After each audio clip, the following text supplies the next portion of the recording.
ஜனநாயகன் ஆனால் தளபதியோட கடைசி படம், இதுக்கப்புறம் படம் வராது, அஃபிஷியலி வராது சொல்லிட்டாங்க.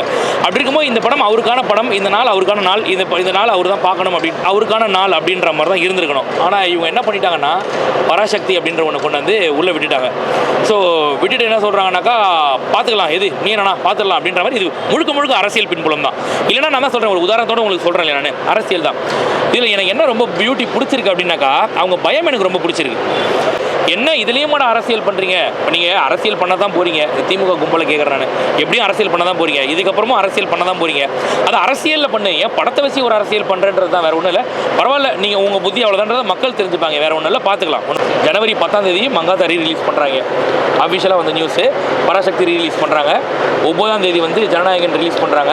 அதாவது பராசக்தி வரும்போது வேறு எந்த படத்தையும் விடாதவங்க இன்றைக்கி மங்காத்தாக்கு ஸ்க்ரீன் கொடுக்குறாங்கன்னாக்கா அப்போ என்ன காரணம்னு பார்த்துக்கோங்க. ஜனநாயகன் ஓடக்கூடாது, வேறு ஒன்றுமே இல்லை. 10 ஸ்க்ரீன் ஜனநாயகனே, மிச்சம் 30 ஸ்க்ரீனில் 2 டிவைட் பண்ணி ஓட்டுவாங்களாமா. ஏன் இப்போ விட்டா மங்காத்தா இதுக்கப்புறம் ஓடாதா? மங்காத்தா கால் நொண்டி கிடக்குதா? நான் கேட்குறேன், ஓடும்ல, அப்போ விடலாம்ல, ஏன் இப்போ விடுறீங்க? பின்னாடி ஒரு அரசியல் இருக்குது, வேறு ஒன்றும் கிடையாது, பார்த்துக்கலாம்.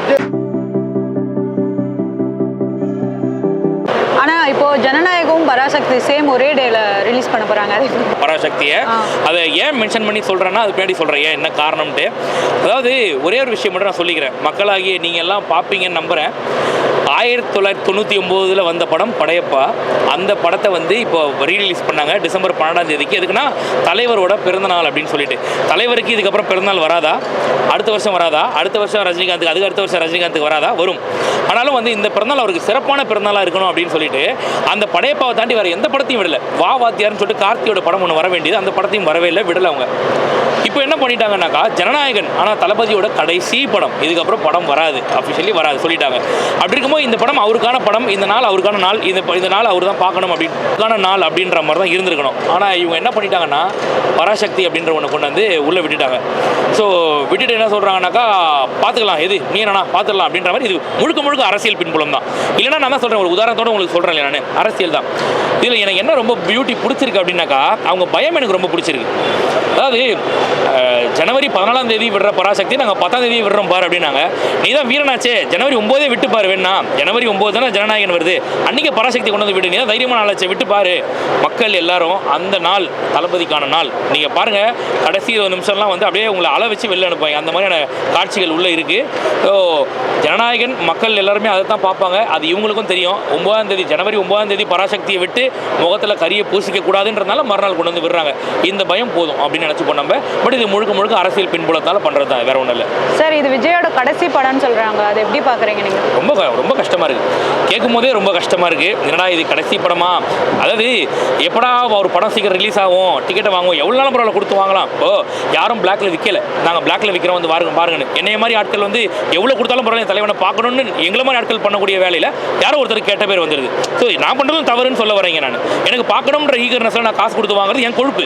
என் கொழுப்புக்கு எப்படி போய் நீங்கள் அவரை தப்பு சொல்லுவீங்க? அது பண்ணக்கூடாது. அப்படி இருக்கும்போது வழக்கமாக எப்படா வரும் படம் நம்ம பார்க்கலாம் அப்படின்ற மாதிரி நம்ம ஃபீல் பண்ணுவோம். பட் இப்போ வந்து இன்னும் கொஞ்சம் நாள் தள்ளி போகக்கூடாதா, ஏன் இந்த ஜனவரி 9 சீக்கிரம் வருது அப்படிங்கிற மாதிரி தோணுதுன்னா அந்த ஒரு மொமெண்ட் நினைக்கும் போது ரொம்ப கஷ்டமாக இருக்குது. ஆஸ் அ தளபதி ஃபேனாக அவரை லாஸ்ட்டில் இதோட படத்தில் பார்க்க முடியாது, ஸ்க்ரீனில் பார்க்க முடியாது, புதுசாக பார்க்க முடியாது, ஆடியோ லான்ச் பார்க்க முடியாது, குட்டி ஸ்டோரியை மிஸ் பண்ணுவோம் அப்படின்னும் போது ரொம்ப கஷ்டமாக இருக்கும். உண்மையிலேயே ரொம்ப மிஸ் பண்ணுறோம் உண்மையிலேயே. சார், இந்த படத்தில் வந்து அரசியல் சார்ந்த கதையாக தான் இருக்கும். இப்போ லைக் ஒரு பேரே வரலாறுன்னு ஒரு சாங் ரிலீஸ் ஆயிடுச்சு, அதை பார்க்கும்போது இந்த படம் ஃபுல்லாக அரசியல் சார்ந்ததாக இருக்கும். ஆமாம், அரசியல் தான். இது ஒரு போலீஸ் ஆஃபீஸராக இருந்து அரசியல்வாதியாக மாறுறாரு, அதுதான் கதைக்களம். ஸோ முழுக்க படத்தில் அரசியல் தான் பேசுகிறாங்க. அரசியல் இல்லை, பாலையா நடித்த படமா இல்லையான்னு ரிலீஸ் பண்ணாதான் தெரியும். பார்த்துட்ட மாதிரி பேசணும் நம்ம எப்படி நம்ம, அதாவது என்ன வேணால் சொல்லலாம் சார். இல்லை சார், அவங்க சொல்லுவாங்க சார், அதாவது பகவத் கேசரி பாடு இது மாதிரி பாட்டு இருக்குது அப்படின்னு சொல்லுவாங்க. தமிழ் சினிமாவில் நீங்கள் எடுத்து பாருங்கள், ஒரே பாட்டு அடித்து துவச்சி 100 பாட்டு விட்டுருப்பாங்க அதே சாயலில்.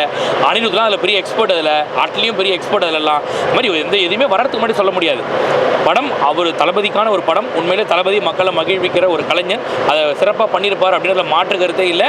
என்ன இதுலேயும் அரசியல் பண்ணுறீங்க, நீங்கள் அரசியல் பண்ண தான் போகிறீங்க. திமுக கும்பலை கேட்குறேன் நான், எப்படியும் அரசியல் பண்ண தான் போகிறீங்க, இதுக்கப்புறமும் அரசியல் பண்ண தான் போகிறீங்க. அது அரசியலில் பண்ணு, ஏன் படத்தை வச்சு ஒரு அரசியல் பண்ணுறன்றது தான், வேறு ஒன்றும் இல்லை. பரவாயில்ல, நீங்கள் உங்கள் புத்தி அவ்வளோதான்றதை மக்கள் தெரிஞ்சுப்பாங்க, வேறு ஒன்றும் இல்லை, பார்த்துக்கலாம். ஜனவரி 10 மங்காத்தா ரீரிலீஸ் பண்ணுறாங்க, அஃபிஷியலாக வந்து நியூஸு. பராசக்தி ரீரிலீஸ் பண்ணுறாங்க. 9 வந்து ஜனநாயகன் ரிலீஸ் பண்ணுறாங்க. அதாவது பராசக்தி வரும்போது வேறு எந்த படத்தையும் விடாதவங்க இன்றைக்கி மங்காத்தாக்கு ஸ்க்ரீன் கொடுக்குறாங்கன்னாக்கா அப்போ என்ன காரணம்னு பார்த்துக்கோங்க. ஜனநாயகன் ஓடக்கூடாது, வேறு ஒன்றுமே இல்லை. 10 ஸ்க்ரீன் ஜனநாயகனே மிச்சம் 30 ஸ்க்ரீனில் ரெண்டு டிவைட் பண்ணி ஓட்டுவாங்களாமா. ஏன் இப்போ விட்டா மங்காத்தா இதுக்கப்புறம் ஓடாதா? மங்காத்தா கால் நொண்டி வருதா? நான் கேட்குறேன். ஓடும்ல, அப்போ விடலாம்ல, ஏன் இப்போ விடுறீங்க? பின்னாடி ஒரு அரசியல் இருக்குது, வேற ஒன்றும் கிடையாது, பார்த்துக்கலாம். என்னையா கேள்வி இதெல்லாம்? விஜய் ரசிகர் மங்காத்தா சார் நாங்கள் ஆதரிப்போம் சார், பராசக்தியை கூட நாங்கள் ஆதரிப்போம் சார், தவறே கிடையாது. ஆனால் இந்த நாளில் வர்றதை நாங்கள் எப்படி ஆதரிப்போம் யோசிச்சு பாருங்க சார். எனக்கு அதாவது எப்படின்னா நீங்கள் கேட்குறது எப்படின்னா தளபதியோட பிறந்தநாள், ஆனால் தலையை தாண்டா நீங்கள் கொண்டாடணும் போது அப்போ எப்படி எங்களால் ஏற்றுக்க முடியும்? யோசிச்சு பாருங்க. எனக்கு அவரை பிடிக்கும், அவர் நாங்கள் கொண்டாடுறோம், ஆனால் இன்றைக்கி ஏன் கொண்டாடணும் தான் நாங்கள் கேட்குறோம், வேறு ஒன்றுமே இல்லை. இதுக்கு பின்னாடி பெரிய ஒரு அரசியல் இருக்குது, வேறு ஒன்றுமே இல்லை. அந்த அரசியலை தான் சொல்ல வரோம் நம்ம. ஏன்னா இவ்வளோ கீழ்த்தரமாக இதை வச்சு ஒரு சீப்பான ஒரு அரசியல் பண்ணுறீங்களேன்னு சொல்லிட்டு வேறு ஒன்றுமே இல்லை. மக்கள் பார்த்துட்டு இருக்காங்க, வேறு ஒன்றுமே இல்லை. சார் சோசியல் மீடியாவில் பராசக்தி ஜனநாயகன் போட்டு அதே மாதிரி இன்னொரு விஷயம் இது கண்டிப்பாக இந்த கருத்தை சொல்லி ஆகணும். எல்லாரும் எஸ்கே வந்து ட்ரோல் பண்ணுறாங்க பயங்கரமாக. துப்பாக்கியை தவறான ஆள்கிட்ட கொடுத்துட்டாங்க, துப்பாக்கி உங்கள்கிட்ட தோட்டா எங்கிட்டு இருக்குடா அப்படிங்கிற மாதிரிலாம் சொல்கிறாங்க. உண்மையிலேயே சிவகார்த்திகேயன் மேலே எந்த தவறும் கிடையாது, பண்ண முடியாது. அதாவது ஒரே விஷயம் தான், உன் வேலை என்ன? பணத்தை கொடுத்தா நடிக்கிறது, கூப்பிட்ற இடத்துக்கு ப்ரமோஷன் பண்ணணும், அவ்வளோதானே தவிர இப்போ விடணுமா எப்போ விடணுன்றது நீ சொல்லக்கூடாது. நீ சொல்லலாம், தவறு கிடையாது, ஆனால் என்கிட்ட சொல்லக்கூடாது. நான் யார்? அவனை எதிர்த்து அரசியல் பண்ணுறேன்.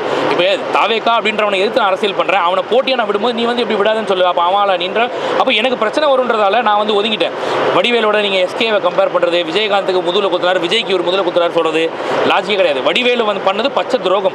அவர் போய் பிரச்சாரம் பண்ணார், விஜயகாந்தை எதிர்த்து பிரச்சாரம் பண்ணார். போட்டுக்கு மாற்று துணி இல்லாமல் விஜயகாந்த் அவர்கள்கிட்ட வாங்கி அவர் வந்து வாழ்க்கையை ஓட்டினவர். அவர் விஜயகாந்துக்கு எதிராக பிரச்சாரம் பண்ணார். இங்கே எஸ்கே அப்படி பிரச்சாரம்லாம் ஒன்றும் பண்ணலை. எஸ்கே அவருக்கு என்ன கொடுத்தாலும் நடிக்கிறாரு, அதை கொண்டு வந்து இவங்க ரிலீஸ் பண்ணுறாங்க. இப்போ ரெட் ஜெயிண்ட் இல்லாமல் வேறு ஏதோ இருந்துச்சுனாக்கா எஸ்கே சொல்லலாம் போயிட்டு இதை விடாதீங்க பாட்டு சார். அப்படிலாம் கிடையாது. துப்பாக்கி வந்து அதான் நீங்கள் பைரவ படத்தில் பார்த்துருப்பீங்க. துப்பாக்கி அதை யார்கிட்ட வேணா இருக்கலாம், என் பேர் தோட்டா என்கிட்ட தானே இருக்கணுன்ற மாதிரி எப்பவுமே அவர் தான். ஒரே தளபதி, ஒரே எம்ஜிஆர், ஒரே சிவாஜி அப்படின்ற மாதிரி என்றைக்குமே ஒரே விஜய், அவ்வளோதான், வேறு ஒன்றுமே கிடையாது. அது யார்கிட்டையும் போகவும் போகாது, எதுவும் பண்ணவும் முடியாது. மக்கள் சக்தி, அவ்வளோதான், வேறு ஒன்றுமே கிடையாது. இதுக்கு நடுவில் வேறு யாருமே ஒன்றும் கிடையாது.